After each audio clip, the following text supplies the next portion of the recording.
সাল্লাল্লাহু আলাইহি ওয়াসাল্লাম পবিত্র মক্কা নগরীতে কুরাইশ বংশে তার খানদান ছিল বনু হাশিম গোত্রে। তিনি জন্মগ্রহণ করলেন। পিতার নাম ছিল আব্দুল্লাহ, জানেন তো? মায়ের নাম কি? আমিনা, তাই না? দাদার নাম কি ছিল? Abdul Muttalib. এরপর নানার নাম আব্দুল ওহাব রহমাতুল্লিল আলামিন দুনিয়াতে আসলেন। দুনিয়াতে আসার পরে যে আবুল আহাবের দাসী ছিল, আবুল আহাবের দাসী যে আব্দুল্লাহর বেটা মুহাম্মদ সাল্লাল্লাহু আলাইহি ওয়াসাল্লাম দুনিয়াতে এসেছেন, এই সুসংবাদটা সর্বপ্রথম যাকে দেওয়া হয়েছিল তার নাম ছিল আবুল আহাব। নামটা কি? আবুল আহাব। নামটা একটু দেখেন, কি ছিল নাম? আবু লাহাব। এই আবুল আহাবের কাছে আবুল আহাবের দাসী যখন সুমাইয়া বলল যে আপনার ভাইয়ের ছেলে ভাতিজা জন্মগ্রহণ করেছে, আপনার ভাতিজা জন্মগ্রহণ করেছে, আবুল আহাব এত খুশি হয়েছিলেন। তার দাসীকে তিনি শাহাদাত আঙ্গুলি তুলে বললেন যে সুমাইয়া, তুমি আজকে এমন একটা সুসংবাদ দিয়েছো যার পূর্বে আর তুমি এত বড় সুসংবাদ কখনো দাও নাই, যার বিনিময়ে আমি আবুল আহাব তোমাকে মুক্ত করে দিলাম। সুবহানাল্লাহ। কি করে দিলেন? দাসীকে মুক্ত করে দিলেন। কার সুসংবাদ? ভাতিজার সুসংবাদ শুনে। কিন্তু যেই আবুল আহাব রাসূলের সুসংবাদ শুনে সবচেয়ে বেশি খুশি হয়েছিলেন, এই আবুল আহাবই রাসূলের বিরুদ্ধে, রাসূলকে যখন নবুয়ত দেওয়া হয়, এই আবুল আহাবই রাসূলের বিরুদ্ধে সর্বপ্রথম কি তুলেছিলেন? আঙ্গুল তুলেছিলেন। এই জন্য বুঝতে হবে, মহব্বত আছে ততক্ষণ, মহব্বত থাকবে ততক্ষণ যতক্ষণ আপনার ফরে যাবে। যখন আপনার বিপক্ষে যাবে তখন আপনি আর কি করবেন না? মহব্বত করবেন না। আবুল আহাব ততক্ষণ পর্যন্ত তার ভাতিজাকে মহব্বত করত, ভালোবাসত, যতক্ষণ পর্যন্ত রাসূলের মেসেজ তার কাছে আসেনি। যখন আল্লাহ তাআলা রাসূলকে মেসেজ দিলেন, লা ইলাহা ইল্লাল্লাহ দাওয়াত দিতে থাকলেন, তখনই কিন্তু প্রিয় ভাতিজা, সবচেয়ে আদরের ভাতিজাটাও আবুল আহাবের কি হয়ে গেছে? দুশমনে পরিণত হয়েছে। এবার আল্লাহ রাসূল সাল্লাল্লাহু আলাইহি ওয়াসাল্লাম, আমার রাসূলের বয়স যখন 7 দিন, কয়দিন? 7 দিন। রাসূল সাল্লাল্লাহু আলাইহি ওয়াসাল্লামের বয়স যখন 7 দিন, মা আমিনা রাসূলকে কোলে নিয়ে দাদার কাছে এসেছেন। দাদা আব্দুল মুত্তালিবের কাছে এসেছেন, বলছেন যে আমার ছেলের নাম আপনি কি করে দেন? রেখে দেন। আমার ছেলের নামটা আপনি রেখে দেন। দাদা আব্দুল মুত্তালিব নাতিকে কোলে নিয়ে কাবার চত্বরে গেলেন। কাবার চত্বরে গেলেন, সবাইকে আগে ইনভাইট করা হয়েছিল যে 7ম দিনে আমার বেটা আব্দুল্লাহর ছেলে হয়েছে, আকিকা করা হবে। 7 দিন পরে কাবার চত্বরে ঢোল পিটিয়ে কি করা হবে? আকিকা করা হবে। দাদা আব্দুল মুত্তালিব শিশু মুহাম্মদুর রাসূলুল্লাহ সাল্লাল্লাহু আলাইহি ওয়াসাল্লামকে কোলে নিয়ে কাবার চত্বরে গেলেন। কাবার চত্বরে যাওয়ার পরে এমন একটা নাম চুজ করলেন, যে নামটা হচ্ছে মুহাম্মদুর রাসূলুল্লাহ সাল্লাল্লাহু আলাইহি ওয়াসাল্লাম। দাদা নামটা চুজ করলেন কি? মুহাম্মদ। কি নাম? মুহাম্মদ। মুহাম্মদ শব্দের অর্থ হচ্ছে প্রশংসিত, প্রশংসিত। তৎকালীন আরবে এই মুহাম্মদটা এতটা বিস্ময়কর নাম ছিল, তৎকালীন আরবে কেউ এই নামটা কল্পনাও করতে পারে নাই। তৎকালীন আরবে তো ছিলই না এই নামটা যে মানুষের নাম হতে পারে মুহাম্মদ, এটা কেউ কল্পনাও করতে পারে নাই। কিন্তু নামের অর্থটা কি? প্রশংসিত। মুহাম্মদ নামের অর্থটা কি? মনে রাখেন, প্রশংসিত। দুনিয়ার সমস্ত মানুষ এই নামের প্রশংসা করে। কি করে? হতে পারে সে কাফের, মুসলিম, ইহুদি, নাসারা, এমন কোনো মানুষ পাওয়া যাবে না যেই মানুষগুলো এই নামের কি করে না? প্রশংসা করে না। এমন একটা নাম সকলের হৃদয়ে, বিশেষ করে মুসলিম যারা আছে তাদের হৃদয়ের মাঝে এই নামটা গাথা, তাই না? মুহাম্মদ সাল্লাল্লাহু আলাইহি ওয়াসাল্লাম প্রশংসিত। আরবের লোকে যারা ছিল, তৎকালীন মক্কাতে যারা ছিল, কাবায় যারা ছিল তারা জিজ্ঞেস করলেন যে আব্দুল মুত্তালিব, এমন একটা নাম তুমি চুজ করেছো, পছন্দ করেছো, তৎকালীন আরবে এই নামটা তো আজও পর্যন্ত কেউ শোনে নাই, রাখা তো দূরের কথা, এই নামটা তুমি কিভাবে পেলে, কোত্থেকে এই নামটা পেলে? আব্দুল মুত্তালিব বলেন যে এই নামটা তৎকালীন আরবে কেউ নেই, এই নাম রাখার একটা হিকমত আছে, এর একটা রিজন আছে, কারণ আছে কেন আমি এই নামটা পছন্দ করেছি। আব্দুল মুত্তালিব বলেন, আমি একদিন কাবার চত্বরে ঘুমিয়েছিলাম, কাবার চত্বরে ঘুমিয়েছিলাম, আমার বুক থেকে একটা নূর বের হয়েছে, আমার বুক থেকে একটা নূর বের হয়েছে, এই নূরটা একবার স্টেট সিদরাতুল মুনতাহা পর্যন্ত পৌঁছে গেছে। সুবহানাল্লাহ। কিছুক্ষণ পর আমি দেখলাম এই নূরটা একটা গাছে রূপান্তরিত হয়েছে। কিসে? গাছে রূপান্তরিত হয়েছে। এই গাছের শাখা প্রশাখাগুলো, ডালগুলো পূর্ব থেকে পশ্চিম, উত্তর থেকে দক্ষিণ, অর্থাৎ পৃথিবীর এমন কোনো প্লেস ছিল না, এমন কোনো জায়গা ছিল না এই গাছের ডালগুলো, শাখাগুলো বিস্তৃত হয় নাই। শুধু তাই নয়, আমি দেখলাম এই গাছের যে পাতাগুলো ছিল, সূর্যের যে তেজ আছে, আলো আছে, এর চাইতেও 70 গুণ বেশি আলো এই পাতা থেকে নির্গত হচ্ছে। সুবহানাল্লাহ। সূর্যের চাইতেও 70 গুণ বেশি আলো নির্গত হচ্ছে। তৎকালীন আমি ঘুমে স্বপ্নে দেখলাম সমস্ত মানুষ অন্ধকারের মাঝে নিমজ্জিত, সমস্ত মানুষ অন্ধকারের মাঝে নিমজ্জিত, প্রত্যেকটা মানুষ এই পাতা থেকে আলো গ্রহণ করে তারা পথ চলছে। কি করছে? এই পাতা থেকে আলো গ্রহণ করে পথ চলছে। কিন্তু এই যে গাছের বৃক্ষটা আছে, জড়টা আছে, এটা যেহেতু মক্কায় ছিল, মদিনা থেকে এই গাছটা যেহেতু অল পৃথিবী ছড়িয়ে পড়েছে, এই মক্কার যে শিকড় আছে, এই শিকড়টা মক্কার একদল লোক এই শিকড়টাকে উপড়িয়ে ফেলতে চেয়েছে। কি করতে চেয়েছে? উপড়িয়ে ফেলতে চেয়েছে। আর একদল লোক আছে যে না, বলে এই শিকড়টা যদি উপড়িয়ে ফেলা হয়, পৃথিবীর সমস্ত মানুষগুলো অন্ধকারের মাঝে হারিয়ে যাবে, অন্ধকারের মাঝে নিমজ্জিত হয়ে যাবে। এই জন্য মক্কাতে একদল লোক দেখলাম যে এই গাছটাকে কিভাবে হেফাজত করা যায়, কিভাবে প্রটেক্ট দেওয়া যায়, মক্কার একদল লোক এটাকে কিভাবে হেফাজত করা যায়, সমস্ত মানুষগুলো এই গাছকে সংরক্ষণ করতে তারা একাত্মবদ্ধ হচ্ছে। আর কিছু লোক এই গাছটাকে কিভাবে উপড়িয়ে ফেলা যায়। এই স্বপ্ন দেখার পরে আমি দেখলাম যে এই আলো গ্রহণ করার পরে পৃথিবীর সমস্ত মানুষগুলো এই আলো থেকে প্রশংসায় উদ্ভাসিত হচ্ছে, প্রশংসা করছে এই বৃক্ষের। আবুল আহাব যখন তার ঘুম ভেঙে গেল, তিনি খেয়ে গেলেন যে আমি কি ধরনের স্বপ্ন দেখলাম। এটা আহলে কিতাব সম্পর্কে তার কিছু জ্ঞান ছিল, আখিরি নবী সম্পর্কে তার কিছু জ্ঞান ছিল। তিনি ফিল করতে পারলেন যে না, তিনি যখন স্বপ্নের ব্যাখ্যায় অনুধাবন করলেন, স্টাডি গবেষণা করলেন, তিনি অনুধাবন করতে পারলেন যে এটা হতে পারে যে আখেরি যে নবী আসবেন, যেই নবীর উৎপত্তি হয়তো আমার বংশ থেকে, আমার গোত্র থেকে আসবে, যেই নবী হচ্ছেন রহমাতুল লিল আলামিন, যেই নবীর রহমতটা, নবী হবেন একটা বৃক্ষ, আর এই বৃক্ষ থেকে যেই রহমতগুলো ছড়িয়ে পড়বে, পৃথিবীর প্রত্যেকটা মানুষ এই রহমত থেকে রহমত কি করবেন? আরোহণ করবেন। এই গাছ থেকে যেই আলোটা বের হবে, পৃথিবীর সমস্ত মানুষগুলো ওই আলো থেকে তারা কি হবেন? আলোকিত হবেন, তাই না?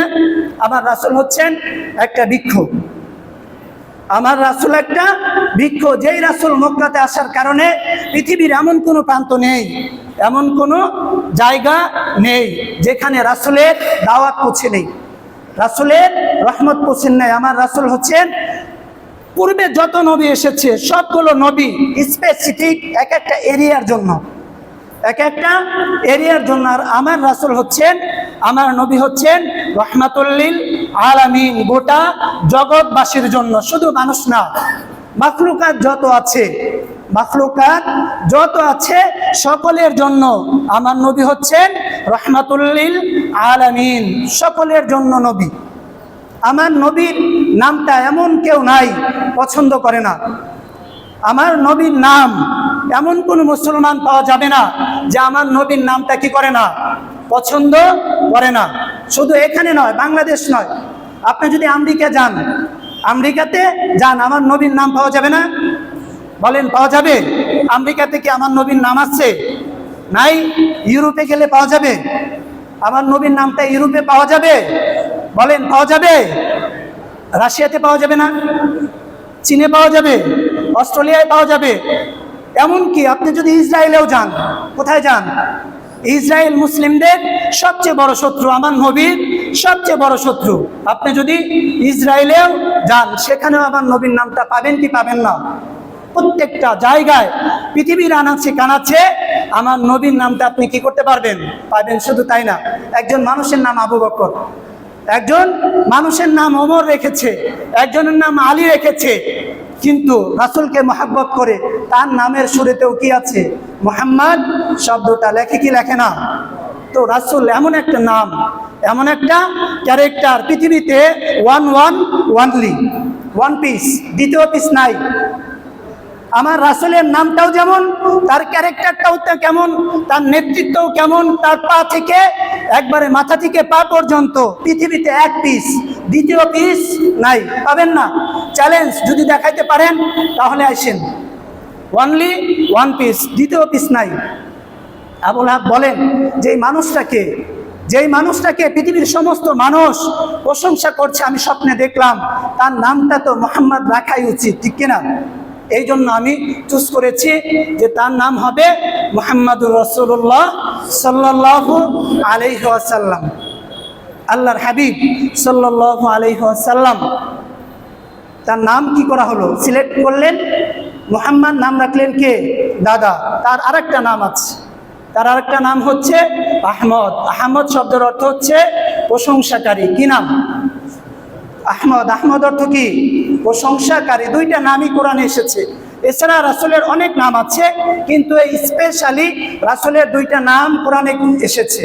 একটা নাম আল্লাহ তাআলা উল্লেখ করে দিয়েছেন, ওমা মুহাম্মাদুন ইল্লা রাসূল, ওমা মুহাম্মাদুন ইল্লা রাসূল কদ খালাত মিন ক্বাবলিহির রাসূল। রাসূল শুধু একা যে নবুয়ত দাবি করেছেন রাসূল তা না, এর রাসূলের পূর্বেও আমি অসংখ্য রাসূল দুনিয়াতে কি করেছি? প্রেরণ করেছি, সেন্ড করেছি। সুবহানাল্লাহ। এরপর ঈসা আলাইহিস সালাতু ওয়াস সালাম, তিনি আহমদ শব্দটা উল্লেখ করেছেন, বাদি ইসমুহু আহমদ, যে আমার পরে একজন নবী আসবেন, সেই নবীর নাম হবে আহমদ। সেই নবীর নামটা কি? আহমদ। সুবহানাল্লাহ। এই দুইটা নাম কোরআনের আলোকে কি করা হয়েছে? উল্লেখ করা হয়েছে। এছাড়া রাসূলের আরো অনেকগুলো কি আছে? নাম আছে। তাহলে আমরা আল্লাহর হাবিব সাল্লাল্লাহু আলাইহি ওয়াসাল্লামের যে নাম ছিল, নামটা ছিল আমরা বুঝলাম, রাসূল সাল্লাল্লাহু আলাইহি ওয়াসাল্লামের নাম সিলেক্টেড হয়ে গেছে। এবার আল্লাহর হাবিব সাল্লাল্লাহু আলাইহি ওয়াসাল্লাম মায়ের কোলে লালন পালন হতে লাগলেন। তৎকালীন আরবের একটা রেওয়াজ ছিল, তৎকালীন আরবের একটা রেওয়াজ ছিল যে আরবে যতগুলো শিশু জন্মগ্রহণ করবে, সবগুলো শিশুকে ভাষা শুদ্ধতার জন্য এবং তাদের দৈহিক কাঠামোর জন্য তারা কোথায় প্রেরণ করতেন?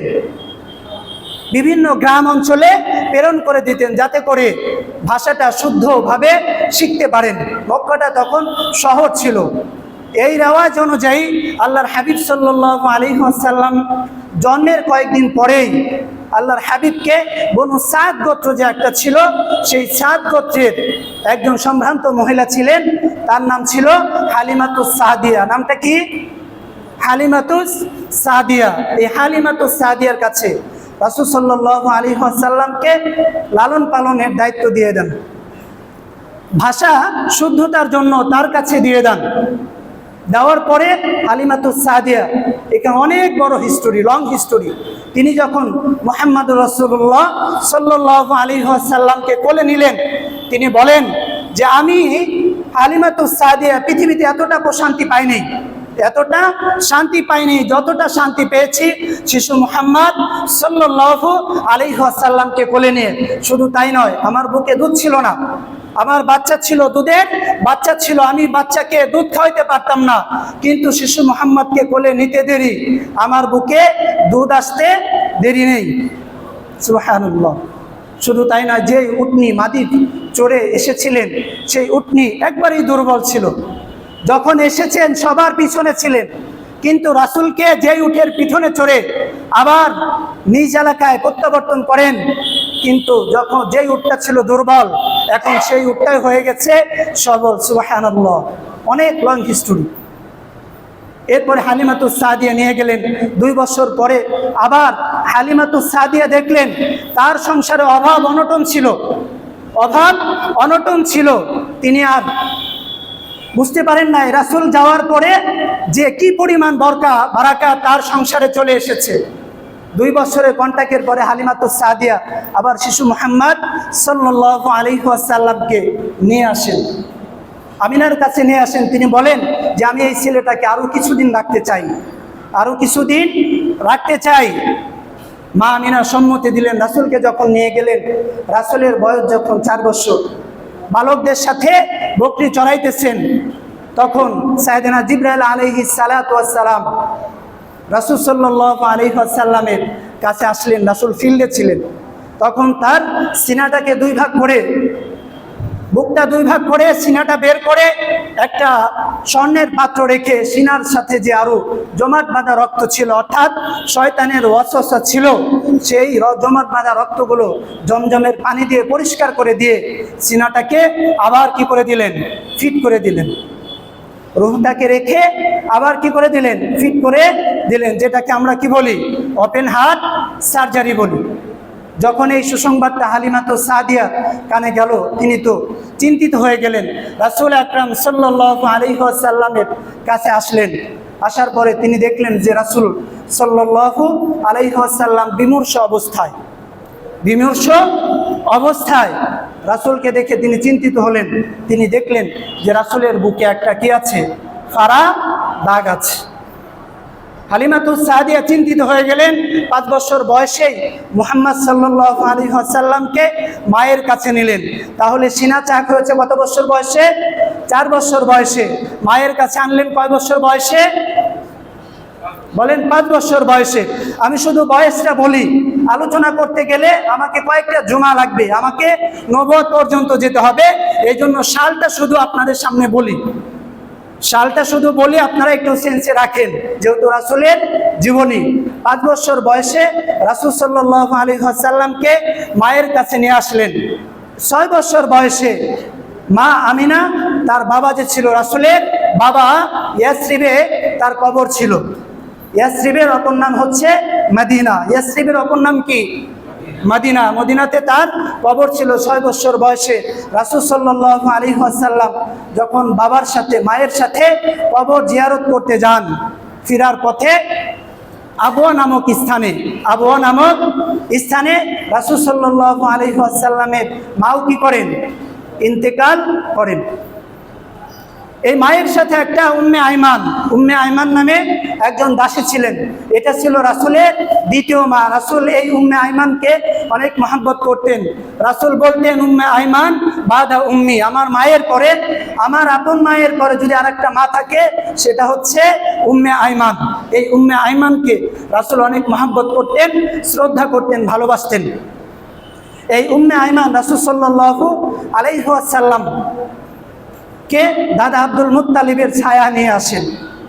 দাদা আব্দুল মুত্তালিবের ছায়া নিয়ে আসার পরে এই আব্দুল মুত্তালিব যখন মুহাম্মদুর রাসূলুল্লাহ সাল্লাল্লাহু আলাইহি ওয়াসাল্লাম দেখাশোনার দায়িত্বে ছিলেন, আব্দুল মুত্তালিবের জন্য কাবার চত্বরে একটা বিছানা ছিল। সেই বিছানায় কেউ বসতো না। আব্দুল মুত্তালিবের এমনকি কোনো সন্তানও ওই বিছানায় বসার সাহস পাইতো না। অনেক বড় ঘটনা। মুহাম্মদ সাল্লাল্লাহু আলাইহি ওয়াসাল্লাম একদিন বসেছিলেন ওই বিছানায় মক্কায়। ওখানে যত লোক ছিল সবাই রাসূলকে ধমকাইতেছিলেন। আব্দুল মুত্তালিব, বলো, আমার সম্মানে যদি তাকে ধমকাইতে পারো, তুমি জেনে নাও এই বালক সাধারণ কোনো বালক না।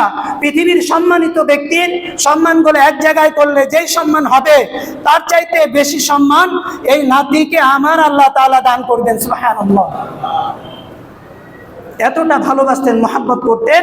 দাদা আব্দুল মুত্তালিব বলতেন, আমার ছেলেকে দেখলে এতটা মায়া লাগতো না যতটা মায়া লাগে মুহাম্মদ সাল্লাল্লাহু আলাইহি ওয়াসাল্লামকে দেখলে শুধু আব্দুল মুত্তালিব নয়, মক্কাতে এমন কোনো মানুষ নেই যে রাসূলকে দেখেছে রাসূলের প্রতি তার মায়া জন্মায় নাই। 8 বছর বয়সে রাসূল সাল্লাল্লাহু আলাইহি ওয়াসাল্লাম দাদাও ইন্তিকাল করলেন। কয় বছর? 8 বছর বয়সে দাদা চাচা আবু তালিবের সান্নিধ্যে থাকতে লাগলেন। চাচা আবু তালিবের সান্নিধ্যে থাকতে লাগলেন। একটা পর্যায়ে চাচা আবু তালিব রাসূলকেও মহব্বত করতেন। তার যে নিজের সন্তান ছিল, সন্তানের নাম সাইয়েদনা আলী রাদিয়াল্লাহু তাআলা। আলীর চাইতেও রাসূলকে কি করতেন? বেশি মহব্বত করতেন। চাচা আবু তালিব যখন সিরিয়ায় নিয়ে যান তখন রাসূলের বয়স ছিল 12 বছর। কয় বছর? 12 বছর। রাসূলের বয়স ছিল তখন 12 বছর। এই 12 বছরে যখন সিরিয়া নিয়ে যান তখন এই যে বসরার নিকটবর্তী একটা পাদ্রী ছিল যার নাম ছিল জার্জিস। পাদ্রীর নাম ছিল জাজরিস, তার উপনাম ছিল বুহায়রা। আমরা সবাই বুহায়রা চিনি, তাই না? সবাই বুহায়রা নামক পাদ্রী চিনি, কিন্তু তার প্রকৃত নাম হচ্ছে জার্জিস। আর রাহিকুল মাকতুমে এই নামটা উল্লেখ করা হয়েছে। এই জার্জিস আবু তালেবকে জিজ্ঞেস করলো এই ছেলেটাকে। আবু তালেব বলে যে এই ছেলেটা হচ্ছে আমার ছেলে, এই শিশুটা আমার ছেলে। পাদ্রী বলে না। পাদ্রী জিজ্ঞেস করলো যে মায়ের নাম কি? বলল আমিনা। এই ছেলের নাম কি? বলল মুহাম্মদ। এর বংশের নাম কি? তখন বলল যে এর বংশের নাম হচ্ছে কুরাইশ বংশে জন্মগ্রহণ করেছে। তখন পাদ্রী বলল এই বাবা যদি কুরাইশ বংশে জন্মগ্রহণ করে, এই ছেলে যদি কুরাইশ বংশে জন্মগ্রহণ করে, এই ছেলের নাম যদি মুহাম্মদ হয়, এই ছেলের মায়ের নাম যদি আমিনা হয়, তাহলে এর বাবার নাম আবু তালিব নয়, এই ছেলের বাবার নাম হচ্ছে আব্দুল্লাহ। সুবহানাল্লাহ। আবু তালিব জিজ্ঞেস করলেন আপনি বুঝলেন কিভাবে? কয় যেই বালককে দেখার জন্য আমি পাদ্রী 1000 বছর ধরে আমি এই বসরার গির্জায় অপেক্ষা করছি, যাকে দেখার জন্য এটা আমি পেয়েছি। আমাদের যে কিতাব আছে, আহলে কিতাব আছে, আমি আমাদের কিতাবে এই আখেরি জামানার যে শেষ নবী জন্মগ্রহণ করবেন তার নাম হবে মুহাম্মাদুর রাসূলুল্লাহ সাল্লাল্লাহু আলাইহি ওয়াসাল্লাম। বাবার নাম হবে আব্দুল্লাহ, মায়ের নাম হবে আমিনা। তিনি কুরাইশ বংশে জন্মগ্রহণ করবেন। শুধু তাই নয়, তিনি মক্কা থেকে বাসরা হয়ে শাম দেশে কি করবেন? ব্যবসার উদ্দেশ্যে তার চাচার সাথে সফর করবেন। এগুলোও কি আছে? উল্লেখ আছে। সুবহানাল্লাহ। এই জন্য এই বালকটা যখন দূর থেকে আমি দেখেছি, এই বালক থেকে নূর বের হয়েছে। নূর বের হয়ে আমার গির্জাটাও কি হয়ে গেছে? আলোকিত হয়ে গেছে। আমি গির্জার বুহায়রা কোনোদিন গির্জার বাহিরে গিয়ে কোনো মানুষকে মেহমানদারি করাই নাই, কিন্তু আমি এই বালককে দেখে আমি গির্জাতে আর বসে থাকতে পারি নাই। আমি নিজেই বের হয়ে এই বালককে কি করেছি? সম্ভাষণ জানিয়েছি, ওয়েলকাম জানিয়েছি। বুহায়রা বললেন চাচা আবু তালেবকে এই ছেলেকে আপনি নিয়ে যান, চাচা আবু তালেবকে নিয়ে যান। যদি ইহুদিরা দেখতে পারে তাহলে এই ছেলেকে মেরে ফেলবে। এরপর রাসূল সাল্লাল্লাহু আলাইহি ওয়াসাল্লামকে ফিরে নিয়ে আসলেন। রাসূল সাল্লাল্লাহু আলাইহি ওয়াসাল্লামের বয়স যখন 13 থেকে 20 বছর পর্যন্ত তিনি রাসূল সাল্লাল্লাহু আলাইহি ওয়াসাল্লাম বিভিন্ন ধরনের কৃষিকাজ অর্থাৎ বকরি চড়িয়েছেন, অর্থাৎ রাখালের দায়িত্ব পালন করেছেন। এটা শুধু রাসূল না, পৃথিবীতে যত নবী এসেছে সব নবীদেরকে আল্লাহ তাআলা কি করেছেন? রাসূলের রাখালের দায়িত্ব পালন করিয়েছেন। আলেম সমাজ যারা আছি আমরা এই দায়িত্বটা আমরা পছন্দ করি না। আমরা সুখে শান্তিতে থাকতে চাই, শুধু ভাষণ দিতে চাই, লেকচার দিতে চাই। প্রত্যেকটা নবীর যে বিজনেস ছিল, তাদের যে কর্ম ছিল, দিনের দাওয়াতের পাশাপাশি যে বিজনেস করা, রাখাল চড়ানো, রাখালের দায়িত্ব পালন করা, আমরা আলেমরা এটা পছন্দ করি না। এই জন্য আমাদের দাওয়াতেও সাধারণ মানুষ আর কি হয় না? হেদায়েত পায় না। নবীদের যে কাজ ছিল, আলেম যদি হই আমাকে ওই দায়িত্বে, ওই ফর্মুলাতে, ওই ওয়েতে আমার জীবনটাও কি করতে হবে? পরিচালনা করতে হবে। এছাড়া আমার কথাও মানুষের কি আসবে না? তাসির আসবে না। কোন আলেম যদি রাসূল নবী যারা ছিল তাদের ওয়ে ব্যতীত, রাস্তা ব্যতীত, তাদের যে পন্থা ছিল সেটা ব্যতীত অন্য কোনো পন্থা যদি অবলম্বন করে, তাহলে ওই আলেম থেকে কখনো মানুষ কি পাবে না? হেদায়েত পাবে না। রাসূল সাল্লাল্লাহু আলাইহি ওয়াসাল্লামের বয়স যখন 20 বছর, মক্কাতে একটা বিভীষিকাময় যুদ্ধ সংগঠিত হয়েছিল। সেই যুদ্ধের নাম ছিল হারবুল ফিজার। এই বিভীষিকা দেখে 20 বছর বয়সে রাসূল সাল্লাল্লাহু আলাইহি ওয়াসাল্লাম যুবক মুহাম্মদ একটা শান্তি সংগঠন কি করেছিলেন? প্রতিষ্ঠা করেছিলেন, শান্তি সংগঠন। তখনও রাসূল শান্তি সংগঠন প্রতিষ্ঠা করে মক্কায় কি করেছিলেন? শান্তি প্রতিষ্ঠা করেছিলেন। আজকেও পৃথিবীতে শান্তি সংগঠন আছে না?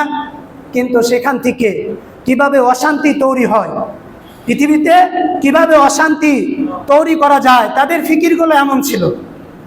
কিন্তু আমার রাসূলের ধ্যান ধারণা ছিল পৃথিবীতে কিভাবে শান্তি প্রতিষ্ঠা করা যায়। এই জন্য শান্তি সংঘ হলে হবে না, এর প্রতিষ্ঠাতা কে, এর মাকসাদ কি, এর উদ্দেশ্যটা কি, এটা আগে ফাইন্ড আউট করতে হবে, অনুসরণ করতে হবে। কাউকে অনুকরণের পূর্বে তার মাকসাদ কি। সে বলে আল কালিমাতু হাক্কুন উরিদা বিহাল বাতিল, সে কথা বলছে সত্য, কিন্তু তার মাকসাদটা কি, তার উদ্দেশ্য কি, এটা যতক্ষণ না পর্যন্ত আপনি ফাইন্ড আউট করতে পারবেন, ততক্ষণ পর্যন্ত আপনি যদি তাকে অনুসরণ করেন তাহলে আপনি ভ্রান্ত হওয়ার সম্ভাবনা আছে। রাসূল হিলফুল ফুজুল গঠন করলেন, মক্কায় আবার শান্তি আনার চেষ্টা করলেন। রাসূলের বয়স যখন 25 বছর, তিনি জানেন যে খাদিজাতুল কুবরা রাদিয়াল্লাহু তাআলা আনহু তার বিজনেস নিয়ে তিনি আবার সিরিয়াতে যান। রাসূলের বিচক্ষণতা, আমানতদারিতা দেখে মাইসারা বললেন যে পৃথিবীতে আমি এত নম্র, সভ্য, এতটা ক্যারেক্টারিস্টিক বালক আমি পৃথিবীতে আজ পর্যন্ত কোনোদিন পাইনি, কখনো দেখি নেই। খাদিজা রাদিয়াল্লাহু তাআলা আনহু মাইসারার কথা শুনে তিনি বিমোহিত হয়ে গেলেন, তিনি আশ্চর্য হয়ে গেলেন। তিনি আর নিজেকে কি করতে পারেন নাই, কন্ট্রোল করতে পারেন নাই। হারিসা নামে এক বান্ধবী ছিল, তাকে বললেন যে যাও মুহাম্মদকে আগে গোপনে প্রস্তাবটা দাও, আমি তো বৃদ্ধ মহিলা, আমার 40 বছর হয়ে গেছে, আমি মুহাম্মাদের আদর্শ দেখে অনুপ্রাণিত হয়ে গেছি, আমি তাকে বিবাহ করতে চাই, সে কি রাজি আছে কিনা। রাসূলের কাছে প্রস্তাব নেওয়ার পরে রাসূল বললেন আমার অভিভাবক আছে, আমার চাচা যদি সম্মতি দেয় তাহলে আমি কি করব, আমি বিয়ে করতে আমার তরফ থেকে কোনো কি নাই, বাধা নাই। খাদিজার সাথে রাসূল সাল্লাল্লাহু আলাইহি ওয়াসাল্লাম সিরিয়া থেকে বিজনেসের কয়েক মাস পরেই খাদিজা রাদিয়াল্লাহু তাআলা আনহার সাথে রাসূলের বিবাহ হয়ে যায়। রাসূল সাল্লাল্লাহু আলাইহি ওয়াসাল্লাম 20টা উট তাকে মহারণা হিসেবে দিয়েছিলেন। রাসূলের বয়স যখন 30 বছর, তখন রাসূলের ঘর আলো করে একটা প্রথম মেয়ে জন্মগ্রহণ করেন, অর্থাৎ জয়নাব রাদিয়াল্লাহু তাআলা আনহু জন্মগ্রহণ করেন। কত বছরে? 30 বছরে। রাসূলের বয়স যখন 33, তখন দ্বিতীয় মেয়ে রুকাইয়া রাদিয়াল্লাহু তাআলা আনহু জন্মগ্রহণ করেন। রাসূলের বয়স যখন 34, তখন উম্মে কুলসুম রাদিয়াল্লাহু তাআলা আনহু জন্মগ্রহণ করেন। রাসূলের বয়স যখন 35, তখন রাসূলের চতুর্থ মেয়ে ফাতেমা রাদিয়াল্লাহু তাআলা আনহু জন্মগ্রহণ করেন। এই 35-এর পর থেকে এখানে 35 বছরও মক্কাকে, কাবাকে রিভিল করার জন্য একটা ঘটনা আছে, অনেক সময়ের ব্যাপার। এখানেও আরেকটা ঘটনা ছিল যে হাজরে আসওয়াদ পাথরটা তিনি কিভাবে মীমাংসা করেছিলেন। আমার রাসূল সমাধান দিলেন যে কাবা ঘরে 4টা নেতা ছিল, 4 দলের গোত্র ছিল, প্রত্যেকটা নেতা যখন ভাঙে তখন এটাকে টেনশন করেন নাই যে হাজরে আসওয়াদ পাথরটা কে নির্মাণ করবেন। যখন হাজরে আসওয়াদ আবার এখানে বসাতে যাবেন তখন বিরোধিতা দেখা দিয়েছিল। একজন প্রবীণ ব্যক্তি ছিল, তখন তাদের বুদ্ধি দিয়েছিলেন যে এই ঘরে পরদিন যে সর্বপ্রথম প্রবেশ করবে সেই এটা সমাধান দিবে। পরদিন ঠিকই রাসূলুল্লাহ সাল্লাল্লাহু আলাইহি ওয়াসাল্লাম কাবা ঘরে কি করেন? প্রবেশ করেন। সবাই বলেছিল হাজা আমিনুন রাজাইনাহু, এই যে আমাদের মুহাম্মদ চলে এসেছে, হাজা মুহাম্মদ চলে এসেছে, যাকে আমরা কি করি? বিশ্বাস করি, বিলিভ করি, যার প্রত্যেকটা কাজের প্রতি আমি কি আছি? সন্তুষ্ট আছি। এমন সন্তুষ্ট ছিলেন না। আজ আমাদের দেশের নেতারা প্রবলেম সমাধান করে না, সমাধান করতে জানে না, প্রবলেমটা কিভাবে হয়, আরো সৃষ্টি হয় সেই ফিকির করে, তাই না? আমার রাসূল এমন নেতা ছিলেন, প্রবলেম সলভ করেছেন। 4টা গোত্র যখন রক্তপাতের দ্বার প্রান্তে চলে গেছেন, যুদ্ধ করবেন, আমার রাসূল বলেছেন, 4 নেতাকে ডেকেছেন, একটা চাদর আনো ধরো। 4 নেতা 4টা চাদর ধরেছেন, 4 কোণা ধরেছেন। রাসূল কৃষ্ণ পাথরটা, হাজরে আসওয়াদ পাথরটা নিজে চাদরের উপর রেখেছেন, বলে চলো মক্কার কাবার গিলাফে ওখানে চলো, বলে চলো। রাসূল সাল্লাল্লাহু আলাইহি ওয়াসাল্লাম সেখানে নিজে স্থাপন করে দিয়েছেন। কেমনটা চমৎকার সমাধান ছিল, সকলে সন্তুষ্ট হয়েছেন। আমাদের এমন নেতা চাই, যেই নেতা সমস্যায় কি করতে পারবে, সমাধান করতে পারবে, এমন নেতা চাই। এমন নেতা না যেই নেতা সমস্যার ভিতরে শুধু আগুন ধরাবে। এই জন্য নেতা হওয়ার জন্য আমার রাসূলের যে কোয়ালিটি ছিল, যেই গুণ ছিল, যেই বৈশিষ্ট্য ছিল, সেই বৈশিষ্ট্যগুলো নেতা যারা আছে তাদেরকে আমার রাসূলের জীবনী থেকে শিক্ষা নিতে হবে, তাই না? এই জন্য সমস্যা যতই বড় হোক না কেন সমাধান হবে। রাসূল সাল্লাল্লাহু আলাইহি ওয়াসাল্লামের বয়স 35 থেকে নিয়ে 59 বছর, 39 বছর 6 মাস পর্যন্ত রাসূল নির্জনে একাকী সময় কাটিয়েছেন। নির্জনে একাকী সময় কাটিয়েছেন, এর মানে এই নয় একাকী থাকছেন। রাসূল যে শান্তি সংঘ প্রতিষ্ঠা করেছিলেন সেটার দ্বারাও মক্কাতে শান্তি প্রতিষ্ঠিতা পরিপূর্ণভাবে হয় নাই। অনেক ধরনের অকারেন্স, অন্যায় তখনও মক্কায় ছিল। রাসূলের বয়স যখন 35 থেকে নিয়ে 39 বছর 6 মাস পর্যন্ত রাসূল শুধু ফিকির করেছেন কি করা যায়, কি করা যায়। আমি যে প্রতিষ্ঠা করেছিলাম, আমার প্রতিষ্ঠার দ্বারা পরিপূর্ণ শান্তি আসে নাই। তিনি রবের প্রতি কি করেছেন, ধ্যানমগ্ন করেছেন যে আমার একজন পথ প্রদর্শক আছে, আমারও একজন রাহবার আছে। তিনি যদি আমাকে পথ দেখান তাহলে আমি সঠিক যেটা সেই পথ পাবো।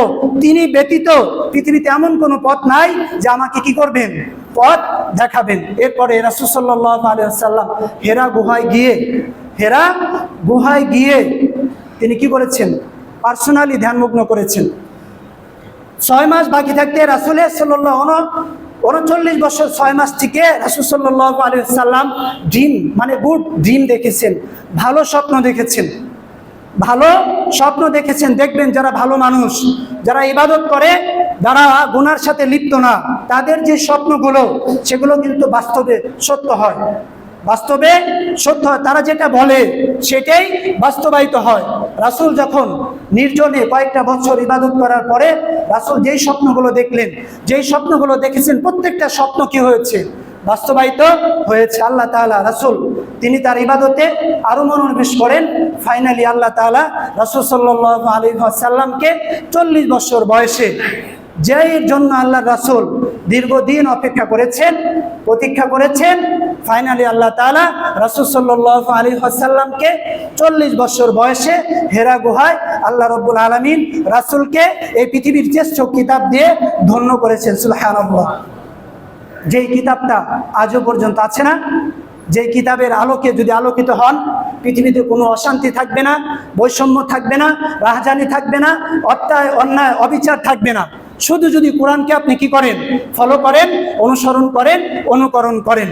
এই জন্য যে রাসূল সাল্লাল্লাহু আলাইহি ওয়াসাল্লামের যে জীবনীটা আছে, আমরা রাসূল সাল্লাল্লাহু আলাইহি ওয়াসাল্লামের যে এইজ ভিত্তিক ঘটনা আছে, অর্থাৎ তার এইজ ভিত্তিক যে বছর ভিত্তিক যে ঘটনাগুলো আছে, আমরা খুব সংক্ষিপ্ত ভাষায়, সাবলীল ভাষা, যাতে করে আপনারা বুঝতে পারেন।